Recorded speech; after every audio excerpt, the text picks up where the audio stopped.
महाभारत के प्रेमियों, मैं राम सागर शास्त्री आप लोगों के समक्ष रखने जा रहा हूं अलम्बुस वध। देखिए, जब तक अर्जुन ने भगदत्त का वध किया तब तक बाबा भीष्म ने 10,000 राजाओं का संहार कर दिया। रात्रि व्यतीत होने के पश्चात प्रातःकाल फिर से संग्राम शुरू हो गया। आज भीमसेन ने कौरव सेना पर बाणों की झड़ी करा दी। दुर्योधन ने सुशर्मा से कहा, 10,000 रथियों को लेकर तुम पांडव दल पर टूट पड़ो। सुशर्मा ने वैसा ही किया। भीम ने सुशर्मा का सामना किया। उन्होंने रथ को छोड़कर हाथ में गदा उठाई और कौरव सेना में घुस पड़े। सुशर्मा ने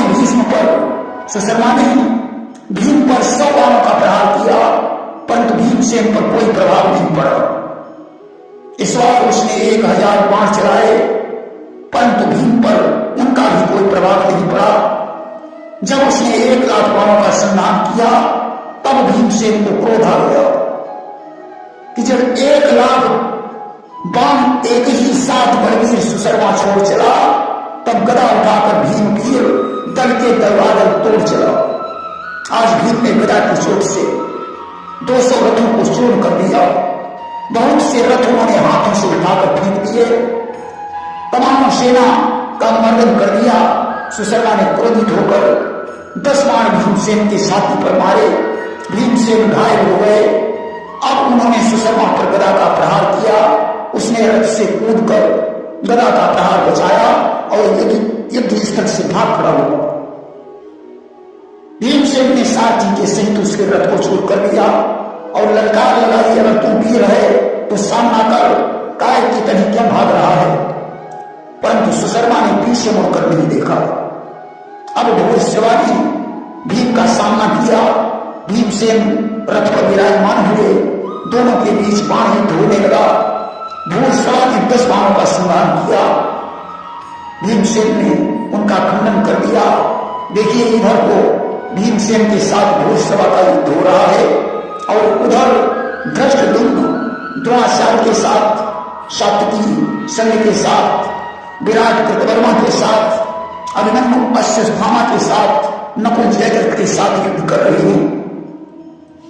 घमासान युद्ध हो रहा है।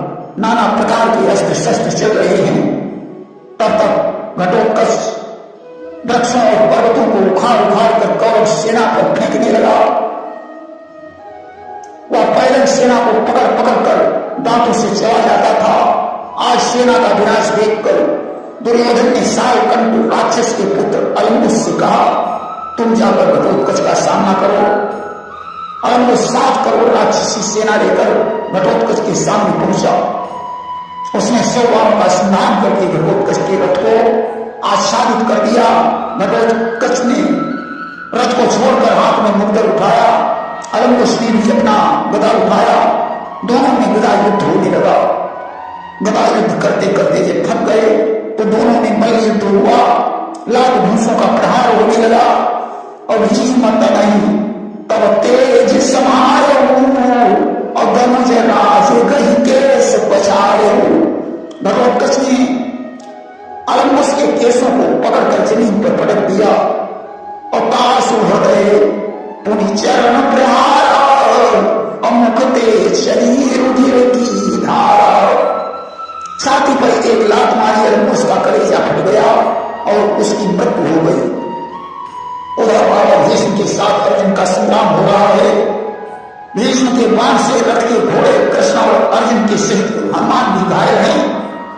भीष्म ने बाण मारकर अर्जुन का रथ 3 कदम पीछे हटा दिया। भगवान भीष्म की प्रशंसा करने लगे कि जीवन सफल गंग सुत तोरा और बाण घात डोरी रथ मोरा। जब तक भगवान कृष्ण ने रथ को संभाल कर आगे बढ़ाया तब तक बाबा भीष्म ने 10,000 राजाओं का संहार कर दिया। भीष्म ने शंखनाद किया। संग्राम बंद हो गया। दोनों दल अपने अपने शिविर में पहुंचे। शाम को भोजन करते समय धर्मराज ने कृष्ण से कहा, इतना प्रयास करने पर भी बाबा भीष्म 10,000 राजाओं को मार डालते हैं। इस प्रकार तो एक दिन सारी सेना नष्ट हो जाएगी।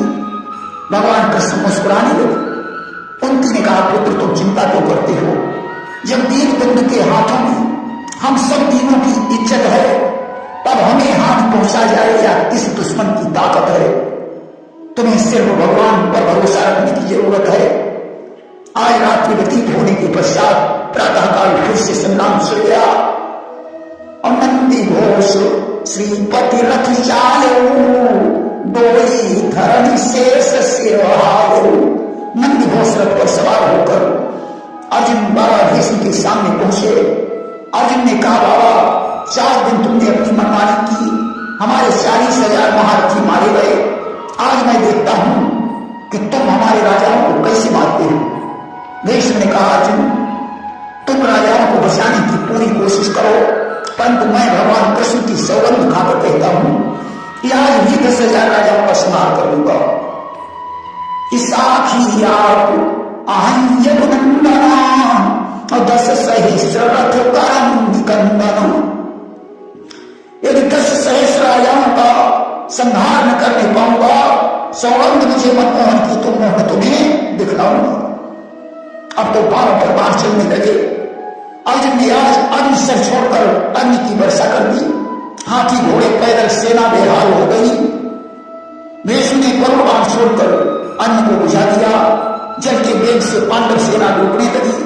अर्जुन ने पवन बाण छोड़कर मेघों को उड़ा दिया और वायु के वेग से कौरव सेना को पत्तों की तरह उड़ा दिया। बाबा भीष्म ने सर्पबाण छोड़ा, जिन्होंने वायु का आहार कर दिया। गरुड़बाण छोड़कर अर्जुन ने सर्पों को नष्ट कर दिया।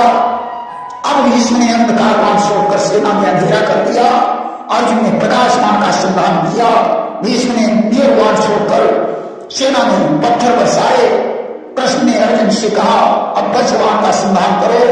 अब गिरते भयो वज्र तब दूनो, अफोर पहाड़ कियो तब चूनो। वज्रबाण ने सारे पर्वतों का खंडन कर दिया। इस प्रकार शाम होने को आ गई, परंतु बाबा भीष्म को 10,000 राजाओं को मारने का मौका नहीं मिला। भीष्म जब राजाओं को मारने के लिए बाण का संधान करते हैं, अर्जुन उन बाणों का खंडन कर देते हैं। अर्जुन आज बहुत सावधान है। भीष्म बार बार बाण चलाते हैं, परंतु अर्जुन काट देते हैं। बाण चलाते चलाते अर्जुन के माथे पर पसीना आ गया। ज्यों अर्जुन पसीना पहुंचने लगे, तब तक बाबा भीष्म ने 10,000 राजाओं का संहार कर दिया। जो न जाओ समबिंदु निवारे, और 10 सहस्र रथ भी संहारे। भीष्म ने संग्राम किया, संग्राम बंद हो गया। दोनों दल के योद्धा वापस लौटे। शाम के समय अर्जुन ने कृष्ण से कहा, करो एक समय बाबा भीष्म ने 10,000 राजाओं का संहार कर दिया।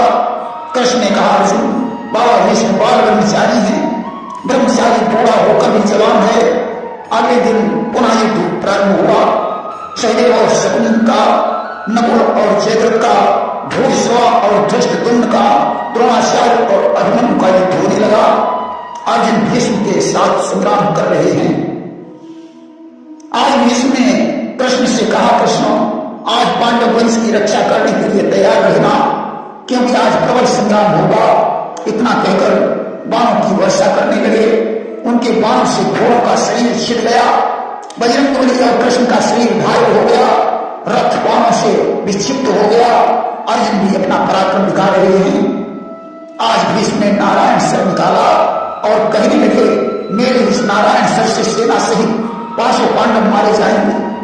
कि पांडव वंश नए कौवारम, और सेना सहित सभी दलवारम। इतना कहकर उन्होंने नारायण अस्त्र का सम्मान कर दिया। अछूटत बाण शब्द भयो भारी, पार्थ सो भाख्यु बनवारी। बाण के छूटते ही भयानक शब्द हुआ। दिक्पाल कांपने लगे। भगवान कृष्ण ने कहा, अर्जुन ये बाण नहीं बल्कि साक्षात काल है। इस बाण में एक विशेषता है, यह शस्त्रहीन पर प्रभाव नहीं डालता। हाँ, एक और गुण है इसमें, चलता है अस्त्रधारियों पर, अपना प्रभाव दिखाता है निशस्त्र अधीन नारियों पर। इसलिए अगर जीवन बचाना है तो धनुष बाण डाल दीजिए। अर्जुन ने अपना गांडीव धनुष डाल दिया और सारी सेना से कहा कि सभी लोग अपने अपने हथियार डाल दीजिए। आज सभी ने हथियार डाल दिए, परंतु भीमसेन ने अपनी गदा नहीं डाली। भगवान कृष्ण ने कहा भीमसेन गदा डालकर बाण को पीट दीजिए, अन्यथा इस बाण से तुम्हारे प्राण नहीं बच सकेंगे। इसलिए पति कहे भीम के आगे हमारे मांगे। भीमसेन ने कहा कृष्ण भले ही मैं मारा जाऊं लेकिन बाण को पीठ नहीं दिखाऊंगा। यदि आज मौत का भय खाकर ये सेवक पीठ दिखाएगा तो भारत को कलंक होगा, श्रद्धा में गड्ढा आएगा। आगे चलकर इतिहास के पन्नों में हमारा नाम भी कलंकित हो जाएगा। इसलिए कृष्ण मुझे मर जाना स्वीकार है परंतु पीठ देना स्वीकार नहीं है। इसलिए दयामय सेवक को क्या जीवन अंगीकार नहीं, मर जाना है स्वीकार, मुझे पीछे हटना स्वीकार नहीं। अब तो बाण भीम की तरफ चल पड़ा। भगवान ने विचार किया कि महाभारत में अर्जुन का सारा बलबूता भीम तक सीमित है। भीम अगर मर गया तो अर्जुन का आधा बल नष्ट हो जाएगा। भगवान आज रथ से कूद पड़े, बाण के सामने खड़े हो गए। उसके प्रभाव को खींचकर भगवान ने भीम के प्राण की रक्षा की। भीष्म पितामह कहने लगे धन्य है प्रभु, आपके होते हुए पांडवों का कोई क्या बिगाड़ सकता है कि यदि कुल में चंद्र समान हो तुम, घनश्याम तुम्हारी जय होगे। देवों में देव प्रधान हो तुम, घनश्याम तुम्हारी जय होगे। तुम मुरलीधर मायाधर हो, तुम धरणीधर जगदीश्वर हो। गोविंद वेश कल्याण हो तुम, ये श्याम तुम्हारी जय होगे। जब तक भगवान ने भीष्म पितामह को आशीर्वाद दिया तब तक भीष्म ने 10,000 राजाओं का संहार कर दिया। शंखनाद के साथ संग्राम बंद हो गया। दोनों दल अपने अपने शिविर में पहुंचे। शाम को धर्मराज ने कहा कृष्ण भीष्म नित्य प्रति 10,000 राजाओं को मार डालते हैं, आज तो नारायण अस्त्र से आपने भीम की रक्षा की। रात व्यतीत होने के बाद प्रातःकाल फिर से संग्राम होने लगा। नाना प्रकार के अस्त्र शस्त्रों को लेकर दोनों दल इकट्ठे हो गए। भीमसेन बाणों के प्रहार से कौरव सेना का संहार करने लगे। कलिंग नरेश ने 100 भाइयों के सहित 9 लाख हाथियों का झुंड लेकर भीमसेन का सामना किया कि बोला नक भीम होश लिया, बलधर का गज समाज हैया। रणवीर वीरता दिखला रे, रणधीर कलिंग राज हैया। आज तुम यदि मेरे दुख का खंडन कर सकता है तो कर, मैं समझ जाऊंगा तू वीर क्षत्राणी का पुत्र है। यदि आज भीम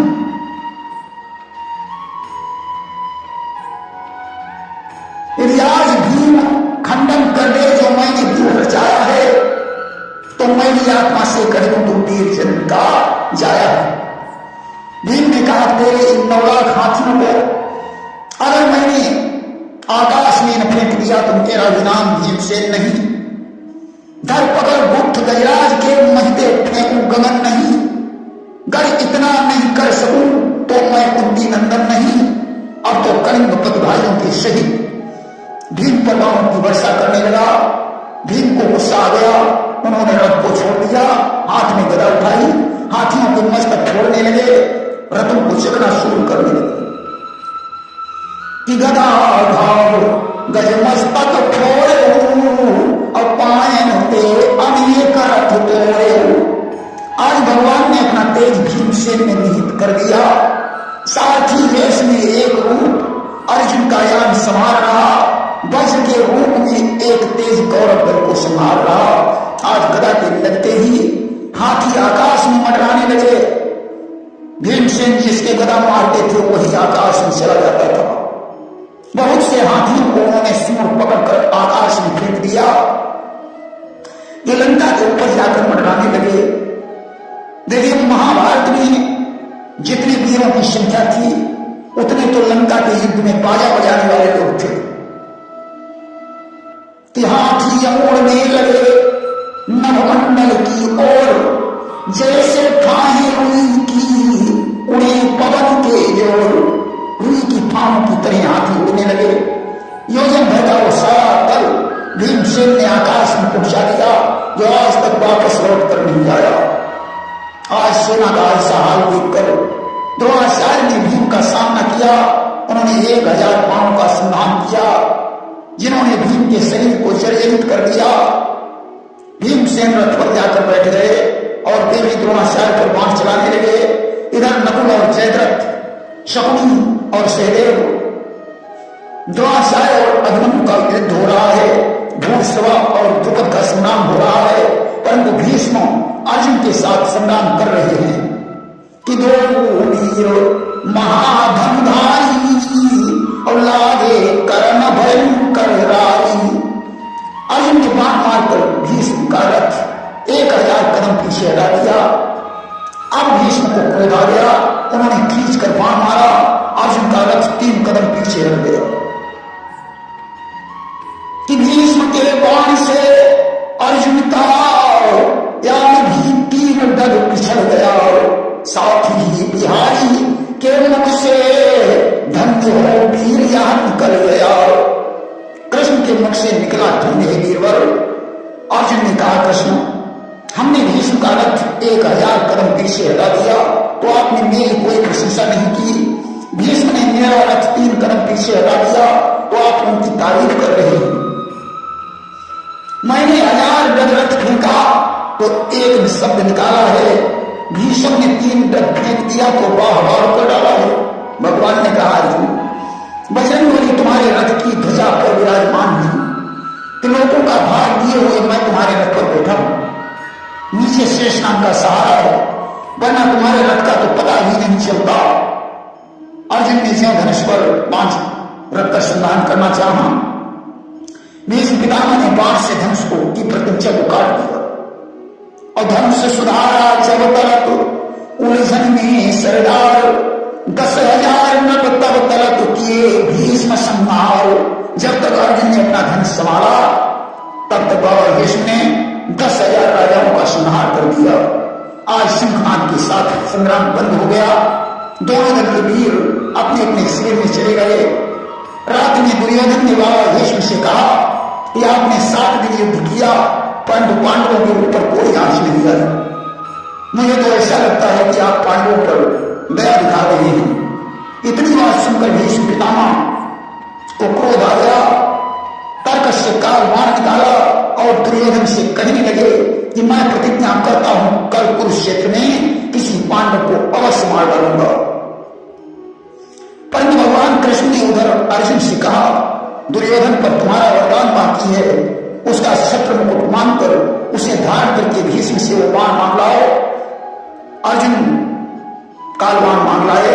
वहीं मतांतर में ऐसा भी कहा जाता है कि कृष्ण ने बाबा भीष्म से द्रौपदी को अटल सुहाग का वरदान दिला दिया था।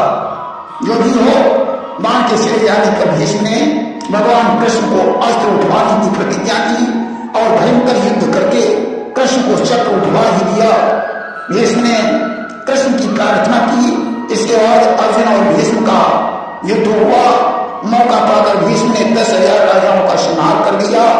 शंखनाद के बाद संग्राम बंद हो गया। दोनों दल के वीर अपने अपने शिविर में वापस चले गए। प्रेम से वृंदावन